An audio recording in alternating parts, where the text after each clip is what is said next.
बिस्मिल्लाहिर्रहमानिर्रहीम। अस्सलाम वालेकुम everyone, welcome back to biology with Hamza Ramzan. हमारा जो नेक्स्ट चैप्टर है दैट इज एवोल्यूशन वाले चैप्टर को हम लोगों ने अभी स्टार्ट करना है।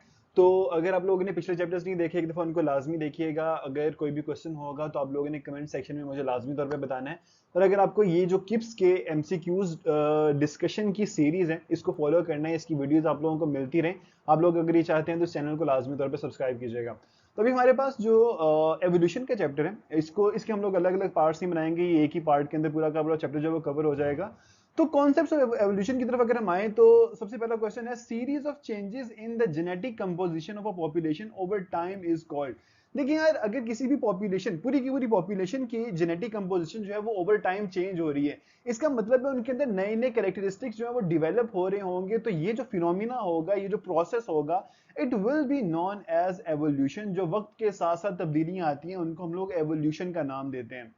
The product of evolution is, जब एवोल्यूशन कंप्लीट होती है तो एवोल्यूशन के नतीजे में हमारे पास कोई इकोसिस्टम नहीं बनते, कोई बायोम्स या कम्युनिटीज नहीं बनती, बल्कि जब एवोल्यूशन होती है तो एक स्पीशीज से नई स्पीशीज बनती है। तो स्पीशीज जो है that is the product of evolution, that is the answer. Who developed a theory of natural selection essentially identical to Darwin's? देखिए हमारे पास डार्विन भाई जो हैं, डार्विन भाई ने एक जो नेचुरल सिलेक्शन की थ्योरी बनाई थी, इन्हीं की थ्योरी से आइडेंटिकल थ्योरी एक और बंदे ने भी बनाई थी, उसी टाइम पीरियड के अंदर बनाई थी। वो ईस्ट इंडीज कंपनी के अंदर काम कर रहा था। उसे हम लोग फॉरगॉटन मैन ऑफ एवोल्यूशन के नाम से भी जानते हैं, that is Alfred Wallace. Alfred Wallace ने भी तकरीबन सिमिलर थ्योरी जो प्रपोज की थी। It was a pretty original idea, लेकिन डार्विन ने उसे पहले पब्लिश कर दिया। तो डार्विन का जो आइडिया है वो मशहूर हो गया। एल्फ्रेड वॉलस को लोग भूल गए, लेकिन एल्फ्रेड वॉलस है, इसकी जो थ्योरी है वो डार्विन की थ्योरी से आइडेंटिकल थी। All of the following are related to evolution except, इनमें से तमाम चीजें change over time. Definition evolution की, बैक्टीरिया के अंदर जब एंटीबायोटिक रेजिस्टेंस आती है तो ये भी एवोल्यूशन होता है। नई स्पीशी का ओरिजिनेट करना भी एवोल्यूशन है। लेकिन मसल हाइपरट्रॉफी, यानी कि मसल को जब आप ज्यादा इस्तेमाल करते हैं वो डेवलप हो जाते हैं, that is not evolution. Evolution is change over time. Muscle hypertrophy भी ओवर टाइम चेंज होता है, लेकिन ये एक एक्वायर्ड कैरेक्टर है, ये एक स्पीशीज के अंदर चेंज नहीं आ रहा होता, ये एक इंडिविजुअल के अंदर चेंज आ रहा होता है। Which one of the following statement is correct? अच्छा जी, तो there is no evidence of the existence of gills during embryogenesis of mammals. Mammals या vertebrates होते हैं, इनके अंदर हमें एम्ब्रियो के अंदर, एम्ब्रियोनिक स्टेज के अंदर, एम्ब्रियोनिक डेवलपमेंट के दौरान गिल स्लिट्स देखने को मिलते हैं। तो ये वाली स्टेटमेंट तो गलत है, हम लोगों ने करेक्ट वाली ढूंढनी है। तो all plants and animal cells are totipotent, नहीं भाई, सारे के सारे टोटाइपोटेंट यानी कि हर एक सेल से मुकम्मल जानदार बन जाएगा, हर एक सेल के अंदर ये वाली एबिलिटी नहीं होती। ऑन्टोजनी रिपीट्स फाइलोजनी, अच्छा ये हैकल भाई जो है हमारे, हैकल भाई ने ये एक स्टेटमेंट दी थी, ऑन्टोजनी रिपीट्स फाइलोजनी। इसको मैं आप लोगों को एक्सप्लेन कर देता हूँ, that is basically our answer, ontogeny repeats phylogeny. Ontogeny कहते हैं the development of an individual. एक सिंगल ऑर्गेनिज्म की जो डेवलपमेंट होगी, चाहे वो एम्ब्रियोनिक डेवलपमेंट हो, चाहे वो जो चाइल्डहुड से एडल्टहुड की तरफ जाने वाली डेवलपमेंट हो, जो एक सिंगल ऑर्गेनिज्म जो होगा वो डेवलप हो रहा होगा, वो एक सेम रोड मैप को फॉलो करता हुआ जा रहा होगा एज हिज और हर पेरेंट्स और फोर फादर्स डिड। तो फाइलोजनी कहते हैं द डेवलपमेंट ऑफ एंसेस्टर्स। हमारे एंसेस्टर्स जो हैं उनका डेवलपमेंट का जो एक रोड मैप था, हमने भी उसी रोड मैप को फॉलो करते हुए जाना है। तो ऑन्टोजनी जो है development of one individual repeats और फॉलोज और रेसिप्लिकेट्स फाइलोजनी, जो कि डेवलपमेंट ऑफ एंसेस्टर्स है। He was not vocal for the idea of evolution. बहुत मशहूर साइंटिस्ट था हमारा कैरोलस लीनियस भाई, लेकिन कैरोलस लीनियस जो था वो थ्योरी ऑफ नेचुरल सिलेक्शन या थ्योरी ऑफ एवोल्यूशन को नहीं मानता था, वो थ्योरी ऑफ स्पेशल क्रिएशन को मानता था। उसको क्रिएशनिस्ट बोला जाता है उन साइंटिस्ट को जो कि थ्योरी ऑफ स्पेशल क्रिएशन को मानते हैं। तो Carolus Linnaeus, according to Carolus Linnaeus, theory of special creation was the right theory. It is not true about evolution. अच्छा, हम लोगों ने बेसिकली गलत चीज बतानी है एवोल्यूशन के बारे में जो यहाँ पे लिखी हुई है। It is a slow and continuous process, that is true. ये गलत नहीं है, ये सही है। Evolution doesn't leave observable science. अब देखें, एवोल्यूशन हमें पता कैसे चलता है कि एवोल्यूशन होती है, उसके ऑब्जर्वेबल साइंस निशानात हमें नजर आते हैं तो पता चलता है ना कि एवोल्यूशन होती है। जो for example fossils, observable sign, हम अपनी आंखों से देख सकते हैं कि भाई एवोल्यूशन हुई है, यहाँ पे फॉसिल्स के अंदर नजर आ रही है। इसके अलावा कंपैरेटिव एनाटॉमी है, कंपैरेटिव एबियोलॉजी है, जो आपके पास कंपैरेटिव माइक्रोबायोलॉजी है, ये हमें बताती है कि एवोल्यूशन हुई है। मॉलिक्यूलर बायोलॉजी हमें बताती है कि एवोल्यूशन हुई है। तो evolution does leave observable science. ठीक है, तो ये हमारे पास जो ऑप्शन है ये एवोल्यूशन के बारे में नॉट ट्रू है, तो this will be our answer. This theory says that mitochondria and chloroplast are in fact ancient bacteria which now live inside the larger cells. तो जो हमारे पास माइटोकॉन्ड्रिया है जिनका अपना डीएनए होता है, इनके अंदर 70s वाला राइबोसोम होता है, क्लोरोप्लास्ट का अपना डीएनए होता है, इनके अंदर 70s वाला राइबोसोम होता है। ये जो स्ट्रक्चर्स हैं दे आर एंशिएंट बैक्टीरिया, जो कि जो एवोल्यूशन ऑफ यूकैरियोट्स है उसके अंदर हमें एक थ्योरी देखने को मिलती है, जिस थ्योरी को हम लोग एंडोसिम्बायोट थ्योरी का नाम देते हैं।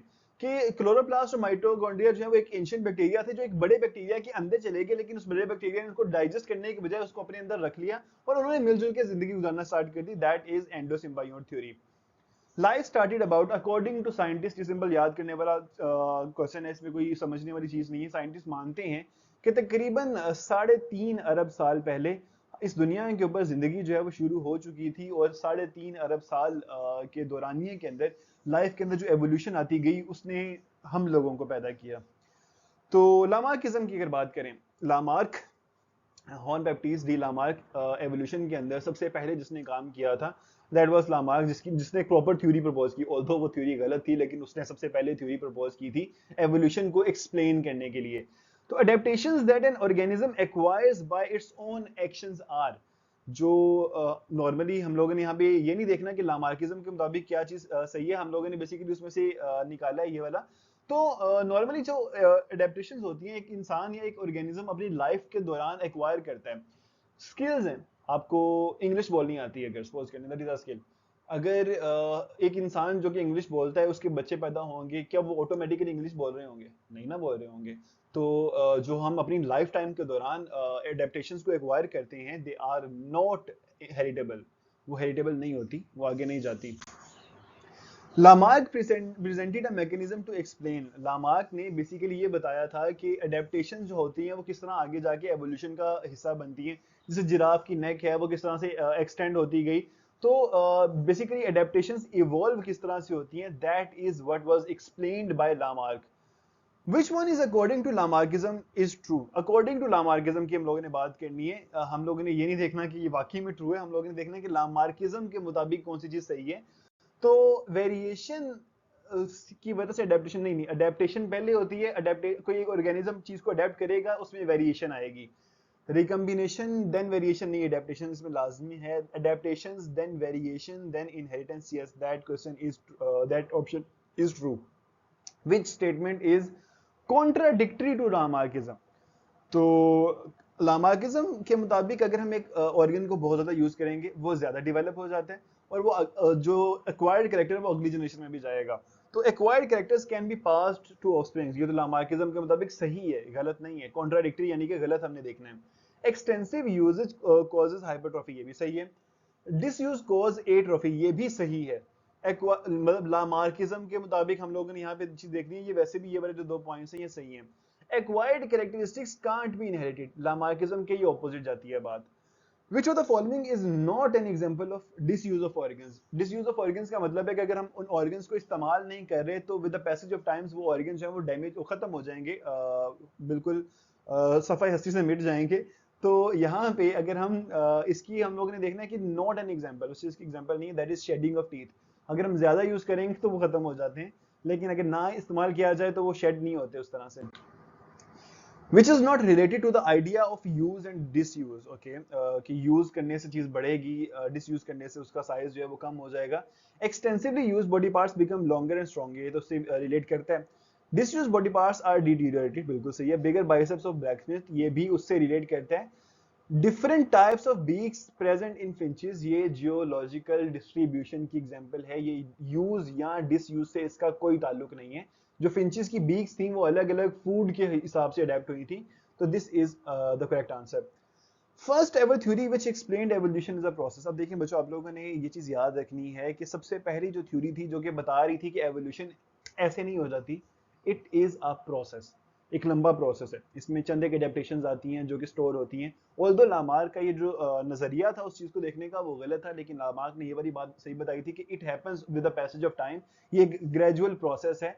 तो लामार्किज्म जो है हमारे पास सबसे पहली वो थ्योरी है जो कि बताती है कि एवोल्यूशन जो है वो एक प्रोसेस था। आगे आते हैं हम लोग डार्विनिज्म की तरफ।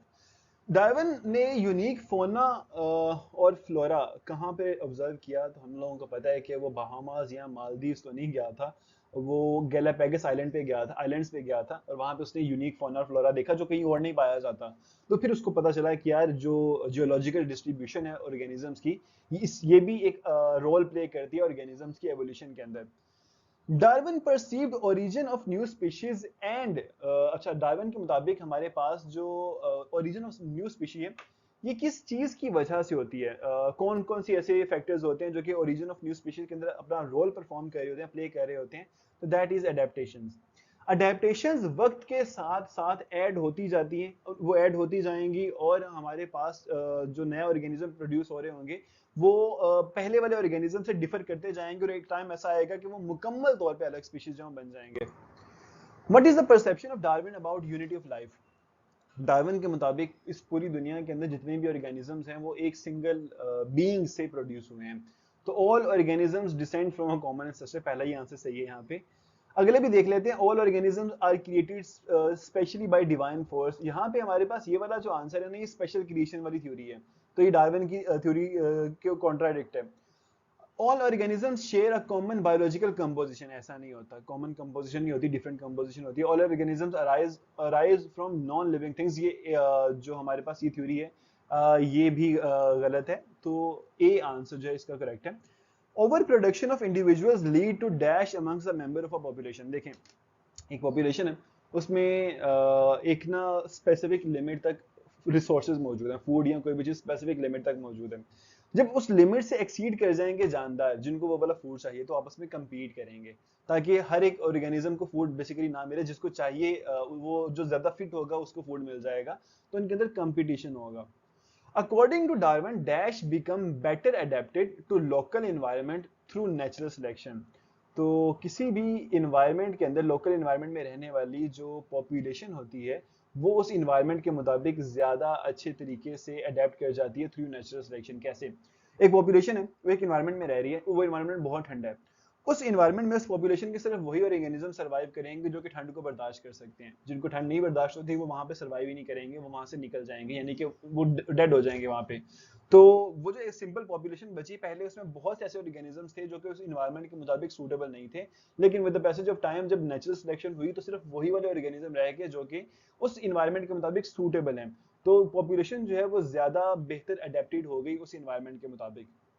Survival is only for the fittest is true for, जो नेचुरल सिलेक्शन होती है वो ये कहती है कि भाई सिर्फ और सिर्फ फिटेस्ट जो होंगे वो सर्वाइव करेंगे। आर्टिफिशियल सिलेक्शन में तो हम लोग खुद जो सबसे फिट ऑर्गेनिज्म होता है हमारी नीड के मुताबिक उसे हम लोग पिक कर लेते हैं, लेकिन नेचुरल सिलेक्शन के अंदर किसी इन्वायरमेंट में एक ऑर्गेनिज्म जो कि सबसे ज्यादा फिट है उस इन्वायरमेंट के मुताबिक सिर्फ वही सर्वाइव करता है।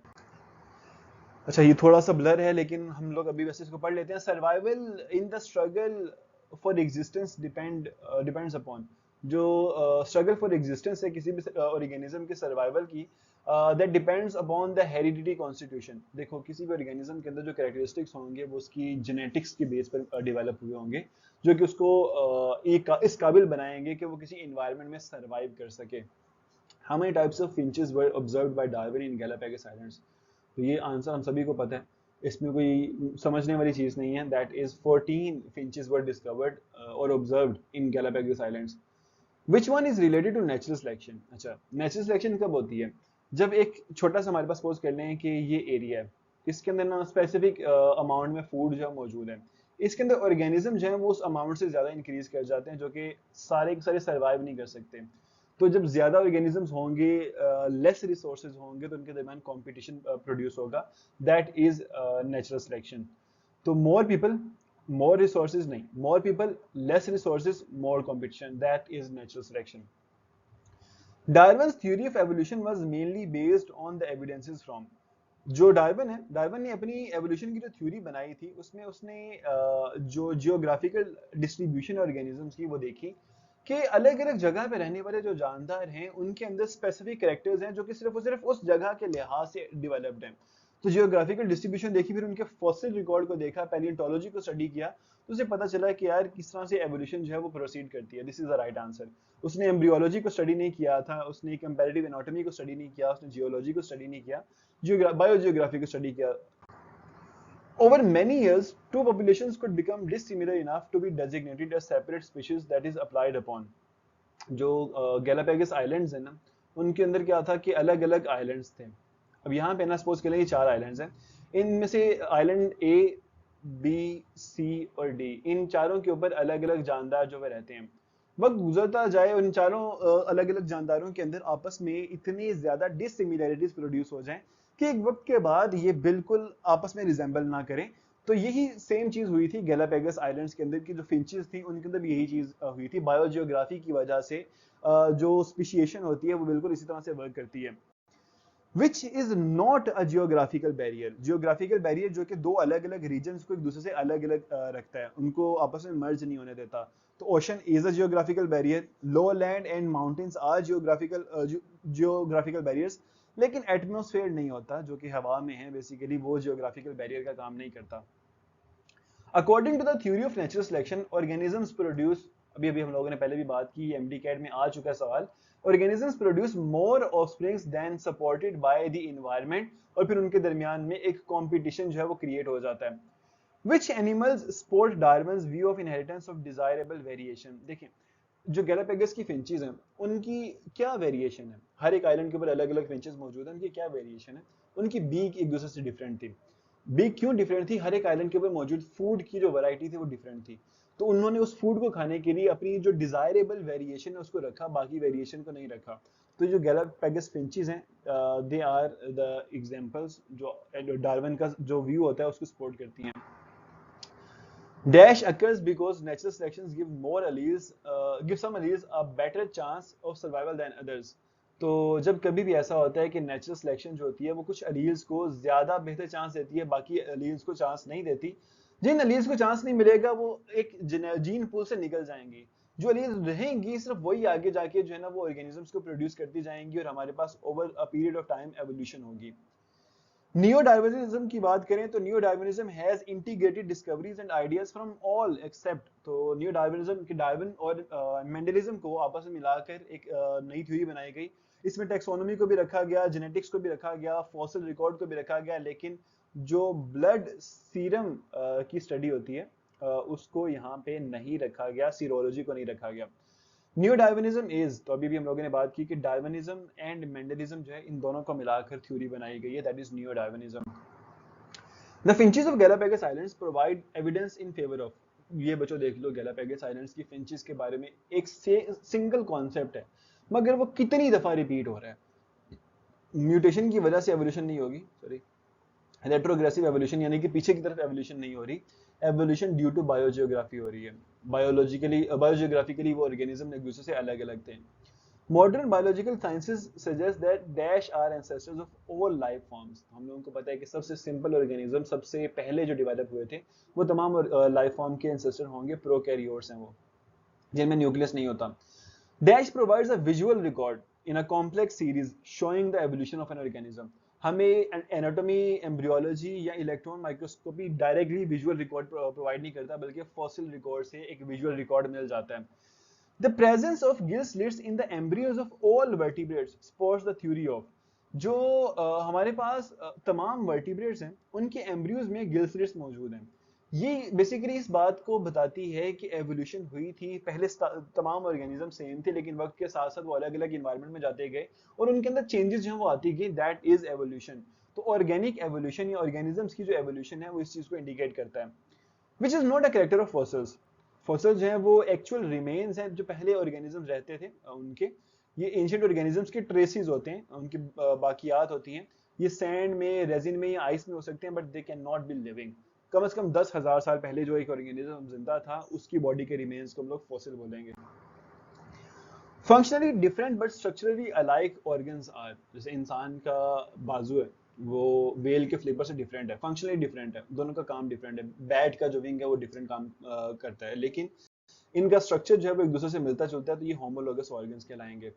अच्छा, इस तरह की जो हमारे पास एवोल्यूशन होती है, इस तरह की एवोल्यूशन को हम लोग डाइवर्जेंट एवोल्यूशन का नाम देते हैं। डाइवर्जेंट एवोल्यूशन में क्या होगा कि पहले सेम ऑर्गेनिज्म थे, लेकिन वो अलग अलग इन्वायरमेंट में गए और अलग अलग इन्वायरमेंट में जाने डाइवर्ज होने की वजह से उस इन्वायरमेंट के अंदर वो अडेप्ट करते गए और उनके अंदर चेंजेस इस तरह से आती गई कि वो एक दूसरे से अलग अलग हो गए। That is divergent evolution. उनमें जो स्ट्रक्चर होगा अभी भी मिलता जुलता होगा। Analogous organs help organism to live in. अब डाइवर्जेंट एवोल्यूशन के साथ साथ एक और एवोल्यूशन होती है जिसे हम कहते हैं कन्वर्जेंट एवोल्यूशन। जब दो अलग अलग इलाकों से आने वाले ऑर्गेनिज्म सेम एरिया में सेटल डाउन करते हैं, उस एरिया के मुताबिक, उस इन्वायरमेंट के मुताबिक अपने अंदर अडेप्टेशन लेकर आते हैं, तो उस तरह की एवोल्यूशन को हम लोग कन्वर्जेंट एवोल्यूशन का नाम देते हैं। वो कन्वर्ज कर रहे हैं आपस में, वो कन्वर्जेंट एवोल्यूशन कहलाएगी। और उनके जो ऑर्गन्स होंगे जिनका स्ट्रक्चर एक दूसरे से बिल्कुल नहीं मिलता, मगर उनका फंक्शन एक सेम फंक्शन है, सेम चीज को करने के लिए वो ऑर्गन डेवलप हुए हैं। जैसे कि एक मॉस्किटो का विंग है और एक पिजन का विंग है, इन दोनों का काम उड़ना है, ठीक है, उड़ने में हेल्प करनी है, लेकिन इन दोनों का स्ट्रक्चर एक दूसरे से जमीन आसमान का फर्क है। तो दैट इज एनालोगस ऑर्गन, जो कि सेम हैबिटेट में सेम फंक्शन को परफॉर्म करने के लिए इस्तेमाल होते हैं। Which one of the following statement could not be used to describe a species? Okay, a group with similar autosomes, ये तो species के अंदर होते हैं। A group with analogous structures, अब देखिए analogous structures जो होते हैं ना, वो different species के characters हैं, कि जैसे मच्छर का या मॉस्किटो का जो विंग था वो और पिजन का विंग है, ये आपस में एनालोगस ऑर्गन्स हैं। तो एनालोगस स्ट्रक्चर्स होंगे वो अलग अलग स्पीशीज के ऑर्गन्स होते हैं। बी इसका आंसर है। When two species of different genealogy come to resemble each other as a result of adaptations, the phenomena is termed। तो हम लोगों ने यहाँ पे ये बात की कि दो अलग अलग स्पीशीज हैं, वो सेम इन्वायरमेंट में रह रही हैं, उनकी अंदर सेम अडेप्टेशंस आना स्टार्ट हो जाएंगी, तो ये कन्वर्ज कर रही हैं आपस में, कन्वर्जेंट एवोल्यूशन कहलाएगी है। The actual remains or traces of organisms that lived in ancient geological times, उनको हम लोग वेसिटिजियल रिमेन्स नहीं कहते, फ्यूल उनसे बनाया जा सकता है, फॉसिल फ्यूल्स यानी कि फॉसिल्स हैं वो। In humans Gill pouches have modified into, जब एक एम्ब्रियो होता है इंसान का, उसमें गिल पाउचेस होते हैं, लेकिन जैसे जैसे उसकी डेवलपमेंट होती जाती है तो वो जो गिल पाउचेस हैं वो यूसिटिशियन ट्यूब्यूल्स, जो कि हमारे कान को हमारे गले के साथ जोड़ती हैं, उनमें डेवलप हो जाता है। Vestiges of vestigial organs and are those organs which have ceased to be any use in their possessor, but they persist to reduce from generation after generation. In man they are appendix B एक vestigial organ है इंसानों के अंदर, coccyx, air muscles, nictitating, ये सारे vestigial organs हैं, तो all of these will be the answer. Forelimbs of man, horses and whales show, कौन सी evolution show करते हैं वो सेम, उनका जो स्ट्रक्चर है वो सिमिलर होगा आपस में, लेकिन उनका फंक्शन डिफरेंट है। फंक्शन अगर डिफरेंट है तो वो डाइवर्जेंट एवोल्यूशन है। Evolution is a remodelling process, this is supported by remodelling process, यानी कि हमारे पास जो एनाटॉमिकल स्ट्रक्चर्स होंगे हमें बताएंगे कि भाई पहले ये वाले जानदार सिमिलर थे, इनके स्ट्रक्चर सिमिलर थे, लेकिन जब ये अलग अलग इन्वायरमेंट में गए तो इनके स्ट्रक्चर्स को उस हिसाब से अडेप्ट होना पड़ा। अभी भी स्ट्रक्चर के अंदर सिमिलैरिटीज मौजूद हैं, लेकिन वो रीमॉडल हो गए उस इन्वायरमेंट के मुताबिक। कंपैरेटिव एनाटॉमी जो है हमें इस चीज का आइडिया देती है। The comparative embryology of all vertebrates show presence of, ये चीज हम लोगों ने पहले डिस्कस कर ली है कि गिल पाउचेस होते हैं तमाम वर्टिब्रेट्स में एम्ब्रियोनिक स्टेज के अंदर। Fossils are most likely to be present in, आज तक हमें जितने भी फॉसिल्स मिले हैं वो ज्यादातर हमें सेडिमेंट्री रॉक्स के अंदर मिले हैं। सेडिमेंट्री रॉक्स क्या होती हैं कि layer over layer over layer over layer, these are sedimentary rocks. तो सेडिमेंट्री रॉक्स के अंदर हमें ज्यादातर फॉसिल्स जो हैं वो देखने को मिलते हैं। तो this was the chapter evolution. अगर किसी भी बच्चे का कोई भी सवाल हो जो कि आंसर ना हुआ तो आप लोगों ने मुझे लाजमी तौर पे कमेंट सेक्शन में बताना है। इंशाल्लाह आपसे नेक्स्ट वीडियो में मुलाकात होगी, तब तक अपना ढेर सारा ख्याल रखिएगा। टेक केयर, अल्लाह हाफिज।